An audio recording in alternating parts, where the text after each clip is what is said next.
Hi అండి, welcome to our channel.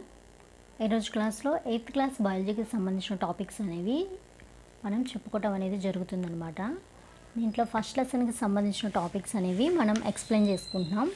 Previous క్లాస్లో ఏంటంటే కణం నందలి భాగాలు అంటే పార్ట్స్ ఆఫ్ సెల్స్ అనే టాపిక్ని మనం ఎక్స్ప్లెయిన్ చేసుకోవటం జరిగింది. దాంట్లో భాగంగా సెల్ మెంబ్రెయిన్ గురించి మనం ఎక్స్ప్లెయిన్ చేసుకున్నాం అనమాట.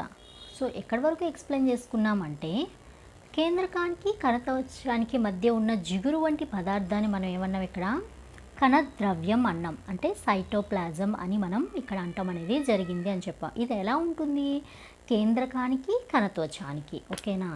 ఇది రెండు పార్ట్స్ని కూడా ఇక్కడ రెండు రకాల సెల్ యొక్క రెండు భాగాలకి కూడా మధ్యలో ఉంటుంది అని చెప్తున్నారు. కేంద్రకానికి కణత్వచానికి మధ్యలో ఉంటుందన్నమాట, ఓకేనా. సో ఇక్కడ ఏంటంటే ఇది కేంద్రకం అనుకుంటే ఇదేంటిది, ఇది కేంద్రకం, ఇది కణత్వచం అనమాట. ఈ రెండింటి మధ్యలో ఉండే ఒక జెలీ లైక్ సబ్స్టెన్స్ ఏదైనా ఉందంటే that is nothing but cytoplasm అని చెప్పడం జరుగుతుంది. మొక్కలు ఇక్కడ ఏంటంటే బోజో, ఈ పిక్చర్ ఏంటంటే బోజో అనమాట. ఇక్కడ లెసన్స్ అని కూడా ఏంటో పిల్లలకి వాళ్ళకి అవగాహన కోసం ఏంటంటే ఇద్దరు స్టూడెంట్స్ని వాళ్ళ యొక్క డిస్కషన్స్ లాగా వాళ్ళ యొక్క డౌట్స్ క్లారిఫై చేయడానికి కానీ వాళ్ళకి వచ్చే డౌట్స్ రూపంలో కానీ ఎక్స్ప్లెయిన్ చేయడం జరుగుతుందన్నమాట. యాక్టివిటీస్ వీటన్నిటిని బోజో పెహెలి అనమాట, ఇద్దరు ఉంటారు. ఇతను బోజో అనమాట. మొక్కలకు కణకవచం ఎందుకు అవసరమో నేను తెలుసుకోవాలనుకుంటున్నా. కణకవచం అంటున్నారు కదా, అసలు కణకవచం మొక్కలకి ఎందుకు అంటున్నాడు బోజో. కణత్వచం కణానికి ఆకారాన్ని ఇస్తుందని మీరు ఇప్పటికే తెలుసుకున్నారు. ఎస్, కణత్వచం గురించి మనం ఆల్రెడీ తెలుసుకున్నాం. ఏంటిది కణత్వచం వల్ల యూజ్ ఏంటి అంటే అది ఏం చేస్తుంది, కణానికి ఒక ఆకారాన్ని ఇస్తుంది. ఇది కణత్వచం అనుకుంటే ఈ సెల్ ఇలా ఉంది అంటే ఈ కణత్వచం వల్ల, ఈ కణత్వచం లేకపోతే దానికి ఒక ఆకారం ఉండదు, జస్ట్ లైక్ అమీబాలాగా ఉంటుంది, ఓకేనా. ఇది ఏం చేస్తుంది, కణత్వచం ఒక సెల్కి ఆకారాన్ని ఇవ్వటం అనేది జరుగుతుంది అని మనకు ఆల్రెడీ అర్థమైంది. ఈ త్వచానికి అదనపుగా మొక్కల కణానికి ఉండే మందమైన వెలుపలి పొరను కణకవచం అంటారు. ఎస్, ఇక్కడ ఏంటంటే ఈ త్వచం ఈ సైటోప్లాజం ఏదైతే ఇది ఏదైతే సెల్ మెంబ్రెయిన్ అంటున్నామో ఆ కణత్వచానికి అదనంగా అంటే యాడ్ ఆన్ అవుతుంది ఇక్కడ ప్లాంట్స్కి, అంటే మొక్కల కణానికి ఉండే మందమైన వెలుపలి పొర అంటే ఈ కణత్వచానికి బయట వైపు ఉంటుందన్నమాట. ఆ వెలుపలి పొరని ఏమన్నా మనం కణకవచం సెల్ వాల్ అంటున్నాం. కణత్వచంను ఆవరించి ఉండే ఈ అదనపు పొరను రక్షణ కోసం మొక్కలకు అవసరం.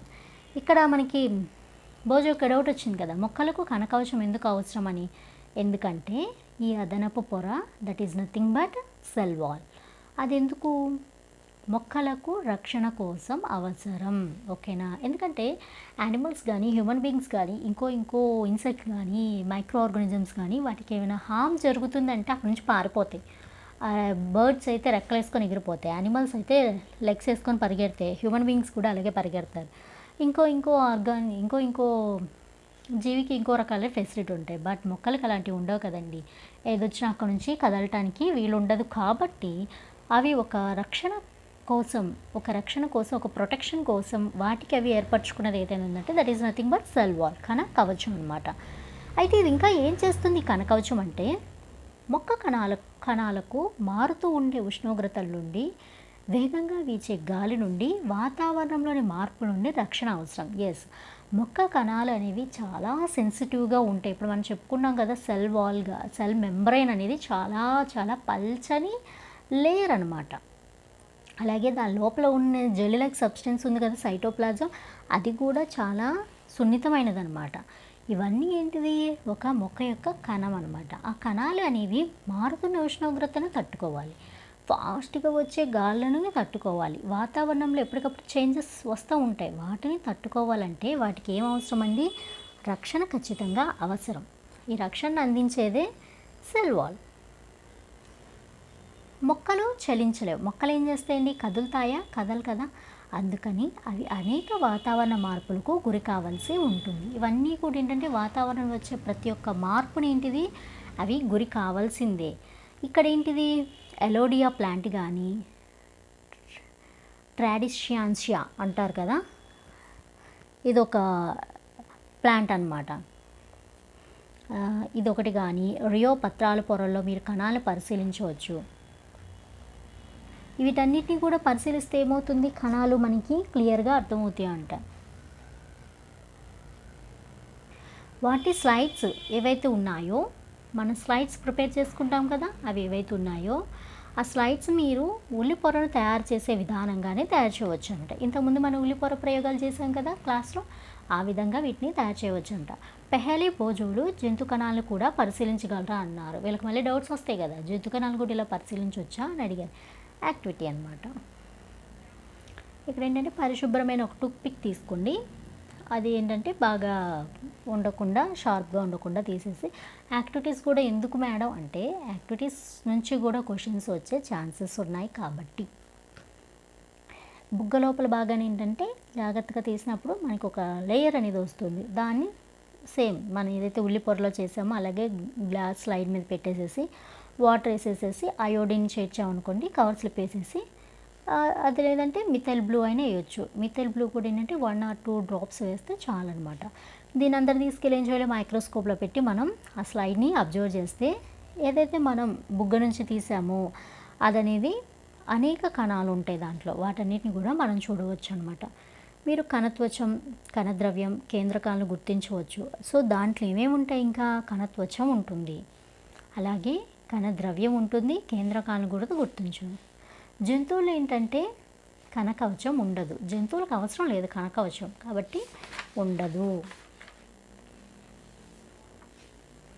ఇక్కడ చూడండి, ఇప్పుడు మనం చేసాం కదా మానవ బుగ్గ కణాలు ఇలా ఉంటాయన్నమాట.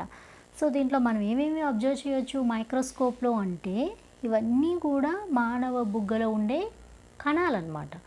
ఈ కణాల్లో మెయిన్గా ఏముంది, కేంద్రకం. ఇదంతా కూడా కేంద్రకం అనమాట. లోపల కేంద్రక పదార్థాలు అవన్నీ ఉంటాయి. That is later. ఇది కణద్రవ్యం అంటే మనం ఇందాక చెప్పుకున్నాం కదా, ఇదేంటిది కణ కవచం. ఇక్కడ మనం చెప్పుకున్నాం ఆల్రెడీ, కేంద్రకానికి కణత్వచానికి అని చెప్పారు కదా, ఇది కణత్వచం, ఇది కేంద్రకం. ఈ రెండింటి మధ్యలో ఉండేది ఏంటిది, కణద్రవ్యం అనమాట. ఓకేనా. ఇది కేంద్రక త్వచం. కేంద్రకాన్ని ఆవరించి ఉన్న త్వచాన్ని కేంద్రక త్వచం అంటారు, కణాన్ని ఆవరించి ఉన్న త్వచాన్ని కణత్వచం అంటారు. సింపుల్. ఓకేనా. ఇక్కడ మీరేం కన్ఫ్యూజ్ అవ్వాల్సిన అవసరం లేదు. ఇది కేంద్రకం అండి. కేంద్రకం చుట్టూ ఉన్న త్వచం కేంద్రక త్వచం, కణం చుట్టూ ఉన్న త్వచం కణత్వచం, కేంద్రకానికి కణానికి మధ్యలో ఉన్నది కణద్రవ్యం, సైటోప్లాజం. ఓకేనా, సింపుల్. నెక్స్ట్ వన్, కణద్రవ్యం. సైటోప్లాజం అనుకున్నాం కదా. అసలు ఏంటి సైటోప్లాజం అంటే, ఇది కేంద్రకానికి కణత్వచానికి మధ్య ఉండే జిగురు వంటి పదార్థం. ఇందాకలా చెప్పుకున్నాం కదా, it is the jelly like substances present between the cell membrane and the nucleus. ఓకేనా. సెల్ మెంబ్రైన్కి న్యూక్లియస్కి మధ్యలో ఉండే జెల్లీ లైక్ సబ్స్టెన్స్ ఏదైనా ఉంటే that is nothing but cytoplasm. కణంలో అనేక ఇతర భాగాలు లేదా కణంగాలు కణద్రవ్యంలో ఉంటాయి. కణంలో అనేక ఇతర భాగాలు ఉంటాయంటే ఖచ్చితంగా ఉంటాయి. కణంలోని అంగాలు ఉంటాయి, చాలా నెంబర్ ఆఫ్ ఆర్గనల్స్ అనేవి కణంలో ఉంటాయి అన్నమాట. వాటిని కణంగాలు అంటాం. అంటే కణంలో ఉండే ఇతర భాగాలు అన్నమాట. ఓకేనా. కణంలో ఉండే అనేక ఇతర భాగాలు. కణమే చిన్నది, దాంట్లో ఇన్ని భాగాలు ఉంటాయంటే ఉంటాయి. కణంలోనే అంత ప్రాసెస్ అంతా జరిగేది కాబట్టి దాంట్లో చాలా కణంగాలు అనేవి ఉంటాయి. ఇతర భాగాలు, ఈ కణంగాలన్నీ ఎక్కడుంటాయి కణంలో అంటే ఈ కణ ద్రవ్యంలోనే ఉంటాయి. అంటే న్యూక్లియస్కి ఈ కణ త్వచానికి మధ్యలో ఉన్న కణద్రవ్యం ఏదైతే ఉందో సైటోప్లాజం, దాంట్లో నెంబర్ ఆఫ్ ఆర్గనల్స్ అంటే కణ అంగాలు అనేవి ఉంటాయన్నమాట. అవేంటిది, మైటోకాండ్రియా అయ్యి ఉండొచ్చు, గాల్జీ దేహాలు ఉండొచ్చు, గాల్జీ కాంప్లెక్స్ అనొచ్చు కదా, అవి కూడా రైబోజోమ్స్ మొదలగునవి అనమాట. వాటి గురించి మనం నెక్స్ట్ తర్వాత క్లాసెస్లో ఎక్స్ప్లెయిన్ చేసుకుందాం. ఇక్కడ ఫస్ట్ వచ్చేసి కేంద్రకం, న్యూక్లియస్. ఎస్, న్యూక్లియస్ గురించి ఆల్రెడీ మనకి కొంత అవగాహన అయితే ఉంది. ఇది జీవకణంలో అతి ముఖ్యమైన భాగం. ఇంపార్టెంట్ కాంపోనెంట్ ఏదైనా ఉందంటే లివింగ్ సెల్స్లో that is nothing but nucleus. It is an important component of the living cell అన్నమాట. సాధారణంగా ఇది గోళాకారంలో ఉంటుంది. జనరల్గా ఎలా ఉంటుందంటే న్యూక్లియస్ వచ్చేసి గోళాకారంగా ఉంటుందంటే స్పెరికల్.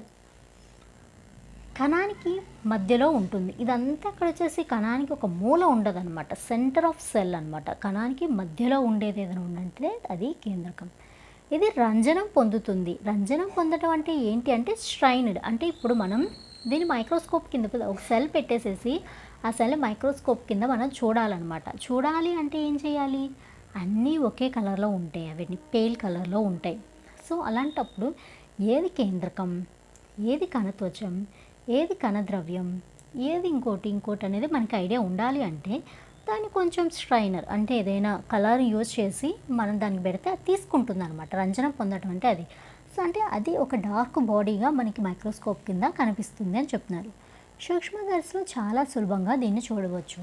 మామూలుగా అయితే మనం కేంద్రకాన్ని చూడలేం, కానీ ఎప్పుడైతే మనం ఒక సెల్ తీసుకొని దానికి కొంచెం ఏదైనా స్ట్రైనర్ అంటే ఏదైనా కలర్ పెడితే అది ఆ న్యూక్లియస్ అనేది కొంచెం డార్క్ బాడీ కాబట్టి ఈ రంజనాన్ని తీసుకొని మనకి మైక్రోస్కోప్ కింద ఈజీగా కనిపించడానికి ఛాన్సెస్ అయితే ఉంటుందని చెప్తున్నారు. కేంద్రకంను కణద్రవ్యం నుండి వేరు చేసే త్వచాన్ని కేంద్రక త్వచ అంటాం. ఇందాక చెప్పుకున్నాం కదా మనం, ఇదన్నమాట. ఇది కేంద్రకం అండి. కేంద్రకాన్ని ఇదంతా కణద్రవ్యం, దీని నుంచి వేరు చేసే త్వచం ఏంటి? కేంద్రక త్వచం అంటారు. ఈ పొర ఎలా ఉంటుందంటే ఇది కూడా ఏంటంటే రంధ్రయుక్తంగా ఉంటుందన్నమాట. ఇదంతా ఏంటంటే ఈ కణత్వచం ఎలాగా రంధ్రాలుగా ఉంటుందో కేంద్రక త్వచం కూడా ఎలా ఉంటుంది? రంధ్రయుక్తంగా ఉంటుంది. కణద్రవ్యానికి కేంద్రకానికి ఇదంతా కణద్రవ్యం, ఇది కేంద్రకం. కణద్రవ్యానికి కేంద్రకానికి ఇది కణద్రవ్యం, ఇది కేంద్రకం అన్నమాట. ఇక్కడ ఏమవుతుంది అంటే కణద్రవ్యానికి కేంద్రకం పదార్థాల మధ్య సరఫరా అంటే పరస్పర రవాణా అనుమతిస్తుందన్నమాట. అంటే ఇక్కడ తయారైన పదార్థాలు కేంద్రకంలోనికి తీసుకువెళ్తుంది. ఎవరు? ఈ కేంద్రక త్వచం అనేది. అలాగే కేంద్రకంలో తయారైన పదార్థాలన్నింటినీ కూడా దేనిలోకి అలౌ చేస్తుంది? కణద్రవ్యంలోనికి అలౌ చేస్తుంది. ఎందుకంటే ఇది ఎలా ఉంటుంది? రంధ్రయుక్తంగా ఉంటుంది కాబట్టి ఈ ప్రాసెస్ అనేది ఇక్కడ జరుగుతుంది. సూక్ష్మదర్శినిలో అంటే మైక్రోస్కోప్లో పెట్టి మనం మ్యాగ్నిఫై చేసి చూస్తే కేంద్రకం లోపల గల మరొక గుండ్ర నిర్మాణం అనేది కనిపిస్తుందన్నమాట. అదేంటిది? కేంద్రకాంశం అంటాం. కేంద్రకంలో ఇంకోటి ఉందా అంటే ఖచ్చితంగా ఉంటుంది. బాగా మనం ఇంకా దాన్ని హయ్యర్ మ్యాగ్నిఫికేషన్ చేసి చూస్తే కనుక కేంద్రకంలో ఒక రౌండ్గా ఉన్న ఒక స్ట్రక్చర్ అయితే కనిపిస్తుందన్నమాట. ఖచ్చితంగా దాన్ని కేంద్రకాంశం అంటారనమాట. కేంద్రకాంశంతో పాటు ఇంకేముంటాయంటే కేంద్రకంలో క్రోమోజోమ్లు అనే దారాలు వంటి నిర్మాణాలు ఉంటాయి. సో కేంద్రకంలో ఏమేమి ఉంటాయి? కేంద్రకాంశం ఉంటుంది, దాంతోపాటు ఏముంటుంది? క్రోమోజోమ్లు ఎలా ఉంటాయండి? దారాల వంటి నిర్మాణాలు అనమాట. వీటిలో ఉండే జన్యువులు తల్లిదండ్రుల లక్షణాలు వంశపారంపరంగా సంతానికి సంక్రమింపచేయడంలో తోడ్పడతాయి. ఏంటి క్రోమోజోమ్ల యొక్క ఫంక్షన్ ఏంటి? ఆవశ్యకత ఏంటంటే ఇవి దారాల్లాగా ఉండే నిర్మాణాలు. ఫస్ట్ వాటిలో ఏముంటుంది? ఉండే జన్యువులు ఏవైతే జీన్స్ అనేవి ఉంటాయో అవి ఏం చేస్తాయంటే తల్లిదండ్రుల లక్షణాలు క్యారీ చేస్తాయి అన్నమాట. అవి క్యారీ చేసేసి అంటే నెక్స్ట్ జనరేషన్కి అందిస్తాయి. అంటే వంశపారంపరంగా తర్వాత వచ్చే జనరేషన్కి సంక్రమించేయటానికి ఈ క్రోమోజోమ్స్ అనేవి లీడ్ రోల్ని ప్లే చేస్తాయి అన్నమాట. ఈ క్రోమోజోమ్లు కణ విభజన సమయంలో మాత్రమే స్పష్టంగా కనిపిస్తాయి అన్నమాట. మనం ఎంత మైక్రోస్కోప్ యూజ్ చేసినా క్రోమోజోమ్స్ అనేవి నార్మల్ టైంలో అంతగా కనిపించవు అన్నమాట. ఓకేనా?